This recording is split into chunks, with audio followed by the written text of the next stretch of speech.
बुद्धं शरणं गच्छामि।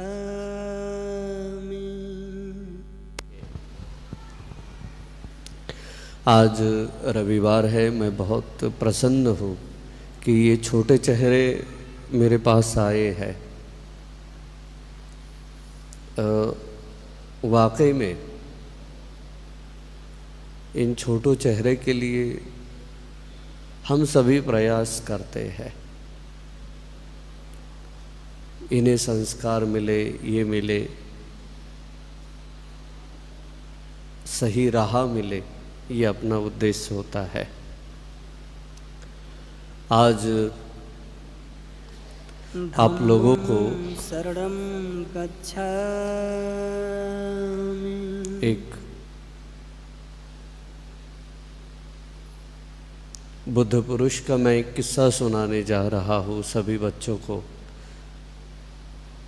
और साथ ही साथ बाबा साहब का भी एक किस्सा बताऊंगा।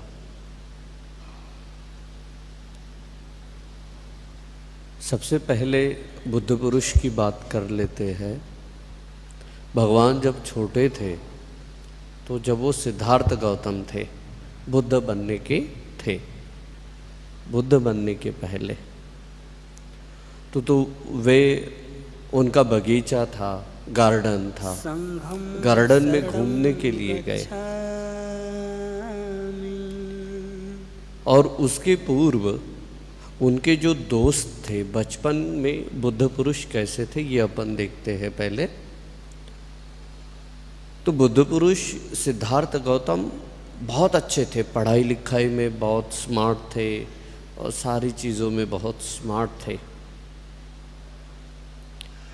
उनके दोस्त उनको शिकार के लिए लेके जाते थे। जैसे कि आप लोगों ने कभी शूटिंग देखी है क्या?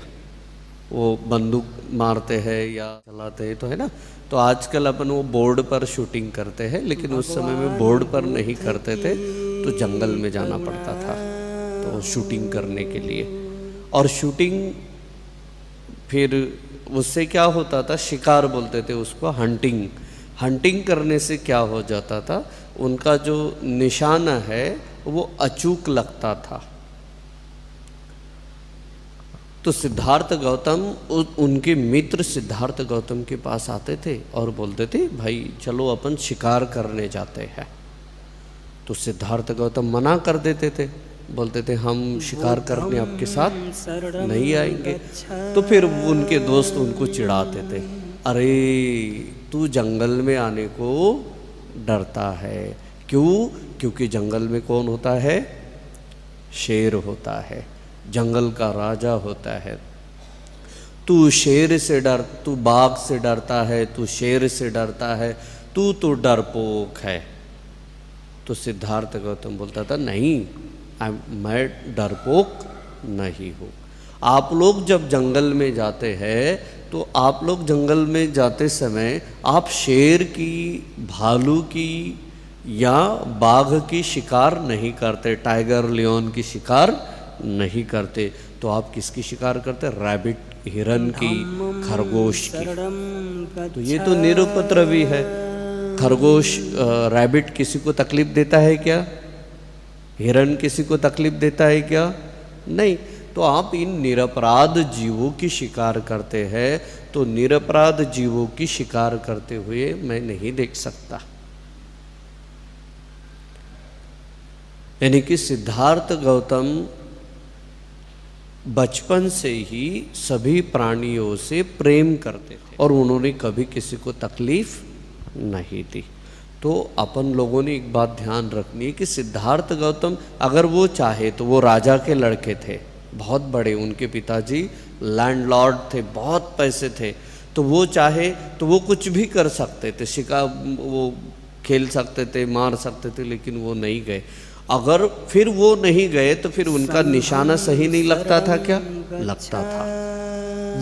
वो अभ्यास करते थे पेड़ों पर, वो अभ्यास करते थे दीवारों पर, ताकि, क्योंकि पेड़ों को अगर मारा, पेड़ों के तनों को अगर मारा तो उस पर कोई पंछी नहीं बैठता था, तो उस ऐसे खाली पेड़ को वो अभ्यास, खाली पेड़ पर वो अभ्यास करते थे। लेकिन सिद्धार्थ गौतम अपने शिकार के लिए, यानी कि अपने होशियारी दिखाने के लिए, अपना स्मार्टनेस दिखाने के लिए वो किसी को तकलीफ नहीं देते थे, सिद्धार्थ गौतम। तो उनकी माँ बड़ी परेशान हो जाती थी। माँ बोलती थी कि बेटा तू अगर शिकार खेलने नहीं गया तो हंटिंग कैसे करेगा, तू शूटिंग कैसे कर पाएगा। तो वो बोला कि माँ शूटिंग क्यों करनी पड़ती है। तो उसकी माँ ने बोले बेटा तुझे मिलिट्री में जाना है। देन ही सेड व्हाई, हम लोग क्यों मिलिट्री में जाए। तो उसने बोला मिलिट्री में इसलिए जाना पड़ता है कि देश की रक्षा करनी पड़ती है। तो उसने बोला देश की रक्षा करनी पड़ती है और उसके बाद शत्रु के साथ युद्ध करना पड़ता है। देन ही से वो फिर बोलते थे, बोले शत्रु के साथ माँ युद्ध क्यों करना है, क्यों अपन फ्रेंडशिप नहीं कर सकते क्या, है ना।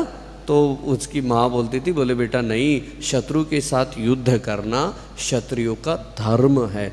तब बुद्ध पुरुष बोलते थे कि एक क्षत्रिय का धर्म कैसे हो सकता है किसी को मारना, मारना किसी का धर्म हो सकता है क्या, नहीं। तो उनकी माँ तब चुप हो जाती थी। तो ये स्टोरी मैं आज आप लोगों को इसलिए बता रहा हूँ कि आज की मॉडर्न लैंग्वेज में, आज के मॉडर्न ज़माने में अपन इसको ऐसे ले कि अपन स्मार्ट होने के लिए अपन स्कूल में, अपने स्कूल में या कॉलेज में किसी को बुली ना करें। अपन करते हैं ना कभी कभी, किसी को बुली करते हैं ना, किसी को चिढ़ाते हैं ना, चिढ़ाना नहीं चाहिए। तो क्या करना चाहिए, तो अपन ने उसका साथ देना चाहिए। और दूसरी बात ये ध्यान में रखनी चाहिए कि जो भी पशु पक्षी है उनको तकलीफ़ नहीं देनी चाहिए। अपन लोग गार्डन में जाते हैं, आप लोग गार्डन में जाते हैं, तो गार्डन में जाने के बाद तितलियों को नहीं पकड़ना है। अपन लोग तितलियों को पकड़ते हैं, बड़ा मज़ा आता है ना तितलियाँ पकड़ना। क्योंकि मैं भी कभी, शायद मुझे ऐसा लगता है कि मैं भी तितलियों को पकड़ता था, लेकिन मुझे बताने वाला कोई था नहीं। तो हम लोगों ने तितलियों को भी नहीं पकड़ना चाहिए।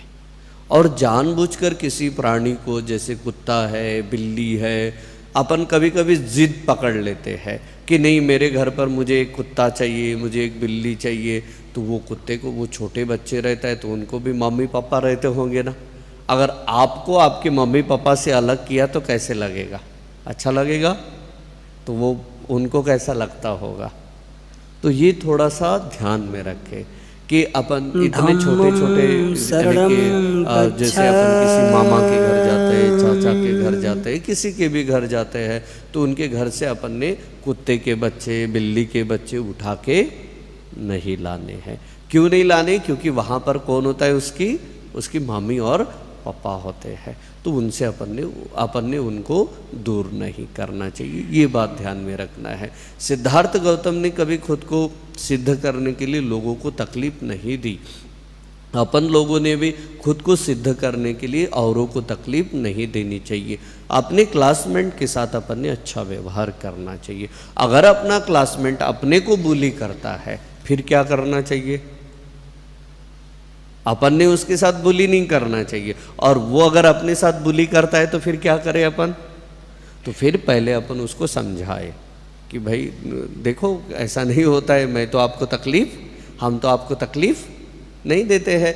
हम अगर आपको तकलीफ़ नहीं देते तो आप भी हमें तकलीफ़ ना दे। और अगर वो मानता नहीं है, एक दो बार उसको समझा के बताए, और अगर नहीं मानता है तो फिर उसके कान के नीचे बजा कर भी दे। क्योंकि लातों के भूत कभी कभी किससे नहीं मानते, बातों से नहीं मानते। यानी कि इसका अर्थ ये नहीं है कि अपन लोग वो बुली करे, अपने को अगर बुली करे और अपन उसको सही ले, ऐसा नहीं करना है। सबसे पहले उसको समझाना है। अगर वो समझाने से नहीं मानता है तो मिस को बताना है, टीचर को बताना है। और टीचर भी अगर ध्यान नहीं देते तो फिर अपन ने अपने हिसाब से उसका बंदोबस्त, लेकिन इतना भी नहीं मारना चाहिए उसे कि उसको कहीं एकदम अपन ना बन जाए। तो इसका थोड़ा सा ध्यान रखें। अपन ने अगर सभी प्राणियों को अच्छी तरह से ध्यान दिया तो बहुत अच्छा होता है। और आपको एक और बात बताता हूँ मैं, जब आप स्कूल में जाते हैं तो स्कूल में जाने के पहले हम लोगों ने भगवान के सामने और बाबा साहब के सामने भगवान हाथ बुद्ध जोड़कर 3 की बार प्रणाम करना ही करुणा चाहिए। क्यों करना चाहिए? बुद्ध और बाबा साहब वो अपने को बुद्धि देंगे क्या? नहीं। तो अपन ने इसलिए करना चाहिए प्रणाम कि बाबा साहब जितना पढ़े हैं वैसा मैं भी पढ़ूँ, हम लोग भी पढ़े। आज अपने को जो कुछ भी मिल रहा है तो ये बाबा साहब की वजह से मिल रहा है। आपकी उम्र थोड़ी छोटी है ये बात समझने के लिए कि बाबा साहब की वजह से क्या क्या मिलता है, तो लेकिन अपन ने उनको ये सारी बातें भूल कर अपन ने उनके जैसा अपन ने पढ़ना चाहिए, है ना। जैसे अपन डॉक्टर APJ अब्दुल कलाम जी को मानते हैं, उन्होंने बहुत अच्छी किताबें लिखी है, नॉवेल्स लिखे हैं, वो विद्यार्थियों से बात करते थे। तो APJ अब्दुल कलाम साहब से अपने बाबा साहब वो दोनों भी से APJ अब्दुल कलाम अभी मॉडर्न के ज़माने में अपने लिए आइडॉल है, लेकिन बाबा साहब तो परंपरा से अपने आइडॉल है। पता है उनको स्कूल में बैठाया नहीं जाता था, दूर रखा जाता था, लेकिन फिर भी वो स्कूल में अच्छी तरह से पढ़े। तो अपन लोग भी कभी कभार अपने पास उनको स्कूल में भी नहीं बिठाया जाता था, उनके पास कभी कभी स्कूल का मटेरियल स्टडी मटेरियल भी नहीं रहता था, तो अपन ने भी थोड़ा आगे पीछे करना चाहिए। अगर अपने पास स्टडी मटेरियल नहीं है तो अपन ने एकदम ऐसा मम्मी पापा को टॉर्चर नहीं करना है कि मेरे पास अभी ये स्टडी मटेरियल नहीं है तो मैं स्कूल नहीं जाऊंगा या नहीं जाऊंगी। अपन उस स्टडी जो अपने पास है उससे अपन ने काम चलाना चाहिए, क्योंकि हो सकता है मम्मी पापा की कोई मजबूरी भी रह सकती है ना, कि कभी अपने को लेके दे सकते हैं, कभी उनकी सैलरी होती है, कभी नहीं होती है, कभी कुछ हो जाता है तो कभी कुछ हो जाता है, तो इसलिए अपन ने थोड़ी अंडरस्टैंडिंग दिखानी चाहिए। तो स्कूल जाने के पहले अपन ने क्या करना चाहिए? बाबा साहब को और भगवान बुद्ध को क्या करना चाहिए? प्रणाम करना चाहिए। कितनी बार करना चाहिए? 3 बार करना। क्यों करना चाहिए? क्योंकि हम लोग भी आपके जैसा पढ़ लिख कर आगे बढ़े, ये बात ध्यान में रखनी है। और उसके बाद उधर से आने के बाद मैं आप लोगों को एक बात बताऊं, आप लोग खेलो, आउटडोर गेम खेलो। देखो आप शेड्यूल बनाओ, खेलने के समय में खेलो, मोबाइल के समय में मोबाइल देखो, गेम खेलो, आउटडोर गेम खेलो, कंप्यूटर वाला गेम खेलो और पढ़ाई करो, ट्यूशन करो, लेकिन सभी का टाइम फिक्स होना चाहिए। अगर मान लो आप लोग अगर खेलते ही रहोगे तो मम्मी पापा क्या बोलेंगे आपको? पढ़ाई करो, है कि नहीं?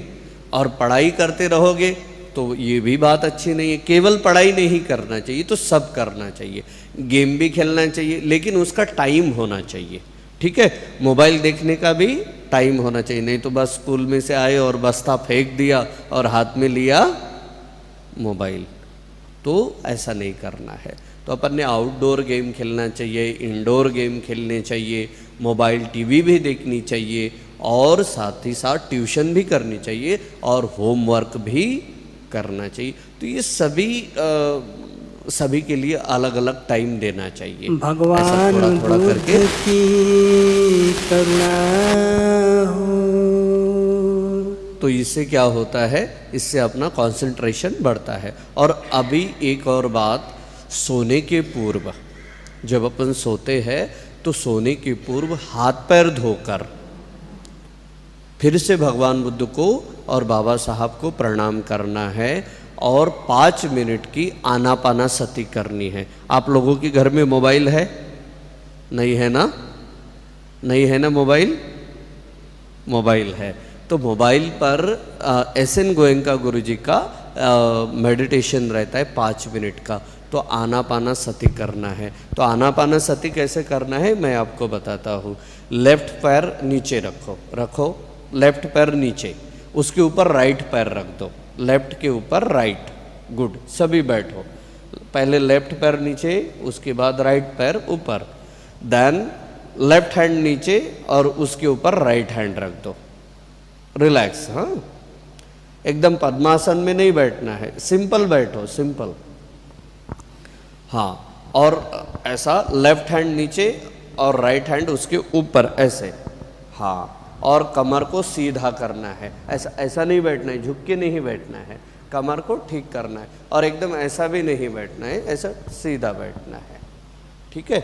ऐसा ऐसे पोस्चर में बैठना है। लेकिन आप अभी कुछ लोग वज्रासन में बैठे, तो ये वज्रासन में ना बैठे, सिंपल पैर जो है, तो क्योंकि उससे आपके पैर दर्द करेंगे, सिंपल बैठे केवल, हाँ साधारण, हाँ जैसे अपन पालथी मारकर बैठते ना वैसे बैठे।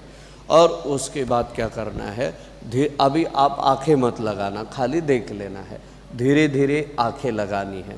और उसके बाद यहाँ पर देखो, नाक के नीचे और ओठों के ऊपर सांस अंदर लो, देखो कैसा लगता है, यहाँ पर महसूस होता है क्या? लो सांस, यहाँ पर या यहाँ पर होता है, हाँ। तो जब अपन सांस अंदर लेते हैं तो ठंडी लगती है, देखो लग रही है क्या? तो ठंडी लगती है, हाँ। और जब बाहर छोड़ते हैं तो गर्म लगती है, देखो करके देखो, लगती है क्या गर्म? करेक्ट। तो जब अपन सांस अंदर लेते हैं तो यहाँ पर ठंडी लगती है और जब बाहर छोड़ते हैं तो गर्म लगती है। और ऐसा करते हुए धीरे से आंखें लगानी है, ऐसे ऐसे दबानी नहीं है आंखें, ऐसे बिल्कुल नहीं, आंखें दबानी नहीं है, तो धीरे से आंखें लगानी है ऐसे। और 10 और ऐसा 5 मिनट ऐसा करना है। सांस अंदर लेनी है, बाहर छोड़नी है, अंदर लेनी है और बाहर छोड़नी है। ओके, अभी रिलैक्स बैठो, ठीक है।